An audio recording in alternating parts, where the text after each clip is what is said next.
இசைஞானி இளையராஜாவின் இசையில் உருவான பாடல்களை தற்போது வெளியாகும் புது படங்களில் தொடர்ந்து பயன்படுத்தி வருகிறார்கள். பழைய பாடல்களை பயன்படுத்துவது தற்போது ட்ரெண்டாகவே மாறிவிட்டது. அந்த வகையில் கடந்த ஆண்டு வெளிவந்த லம்மர் பந்து திரைப்படத்தில் இடம்பெற்ற நீ பொட்டு வச்ச தங்க குடம் பாடல் மீண்டும் வைரலாக தொடங்கியது. அதே போல் மஞ்சுமல் பாய்ஸ் படத்தில் கண்மணி அன்போடு காதலன் பாட்டு இடம்பெற்றதும் அப்படத்திற்கு மிகப்பெரிய பலமாக அமைந்திருந்தது.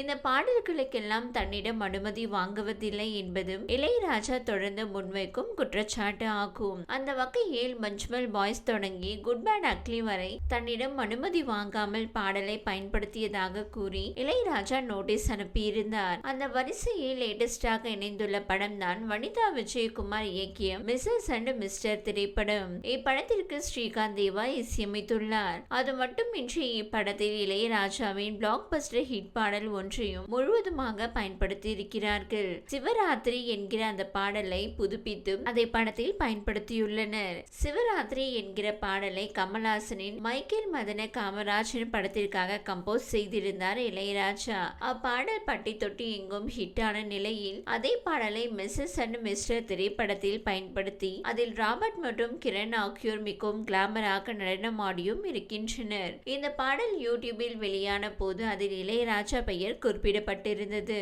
ஆனாலும் தன்னிடம் அனுமதி வாங்காமல் அப்பாடலை பயன்படுத்தி இருப்பதாக கூறி சென்னை உயர்நீதிமன்றத்தில் வழக்கு தொடர்ந்துள்ளார் இளையராஜா. தன்னிடம் அனுமதி வாங்காமல் மிஸ்ஸஸ் அண்ட் மிஸ்டர் திரைப்படத்தில் சிவராத்திரி பாடலை பயன்படுத்தியதாக அந்த மனுவில் குறிப்பிட்டுள்ளார் இளையராஜா. இந்த வழக்கு வருகிற திங்கட்கிழமை விசாரணைக்கு வர உள்ளது.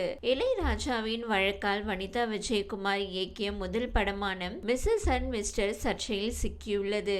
இப்படத்தை வனிதாவின் மகள் ஜோவிகா தயாரித்துள்ளார். இப்படத்தில் வனிதாவுக்கு ஜோடியாக ராபர்ட் நடித்துள்ளார்.